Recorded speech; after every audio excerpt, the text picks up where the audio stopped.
जय श्री कृष्णा सभी को। राधे राधे। अगर आपका भी सफ़ेद अपराजिता की ग्रोथ रुक गई है तो शायद इसे अब नए घर की ज़रूरत है। देखिए इसकी मेरी रूट इतनी बाउंस हो गई है और अब मुझे उसको नया घर देना है। इसके लिए मैंने पहले ही पोट तैयार कर लिया है। 50% मिट्टी, 30% ये बगीचे की मिट्टी और बाकी की जो है खाद बुरबुरी रेत। बुरबुरी रेत इसको बहुत पसंद है। मुझे एक टायर की डिज़ाइन देनी थी, बहुत कोशिश की मैंने टायर को काटने की कट्टर से आरे से, लेकिन वो नहीं कटा। हार कर बैठ गई। मैंने सोचा चलो अब इसको ऐसे कुछ जुगाड़ करेंगे। इसको मुझे नए गमले में शिफ्ट करना है।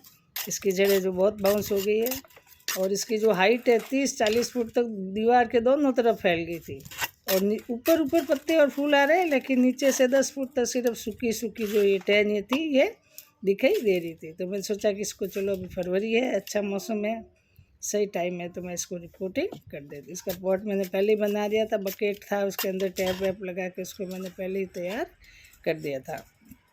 मैं इसको बड़े आराम से चारों तरफ से मिट्टी को खोद के और इसके पौधे निकाल लूँगी। पूरा जड़ सफ़ेद, पूरी जड़ बाउंस होगी इसकी चारों तरफ से। आप देख रहे हैं पूरा गमले में ही फैल गया था, पानी देते ही सूख जाता था। इससे पता चल जाता है कि जड़ें बाउंस हो रही है।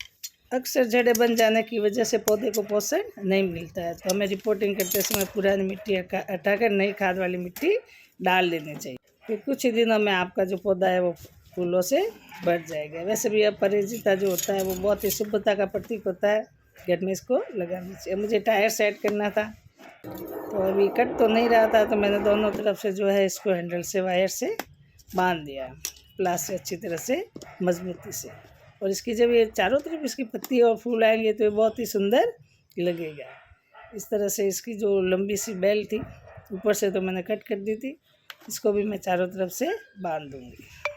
फ्रेंड्स, पौधों को भी ताज़ी हवा और नई मिट्टी की ज़रूरत होती है, इसीलिए रिपोर्टिंग सिर्फ शिफ्टिंग नहीं है बल्कि पौधे को एक नई ज़िंदगी देना है। इस तरह मैंने इसको टायर के चारों तरफ बांध दिया और खाद दे दी है। इसमें थोड़ी सरसों खली भिगो के 2 दिन भिगो के उसका जो बुरा बुरा पानी हो जाता है उसके बाद उसमें आप 1/5 रेशो मिला के डाल सकते हैं। प्याज के छिलके होते हैं उनको 2 दिन भिगो के और उसका पानी छान के डाल सकते हैं। ये अपराजिता के लिए रामबाण है, बहुत जल्दी फूल आने शुरू हो जाते हैं।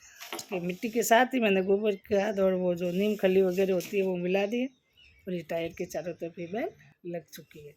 1 महीना और इसको मैं भी तो उसको शेड एरिया में रखना पड़ेगा, इसलिए मैंने कपड़ा ढक दिया। इतना भारी मैं इसको हटा नहीं सकती, कहीं रख नहीं सकती। ऐसे सेमी शेड एरिया है, ऊपर नेट लगी हुई है और कम से कम सप्ताह भर में इसको 10 दिन तक ऐसे ही रखूँगी। थोड़े दिन में आप देख रहे हैं 1 महीने बाद इसमें चारों तरफ से हरी हरी पत्तियाँ आ गई है। कैसा लगा ज़रूर बताएं।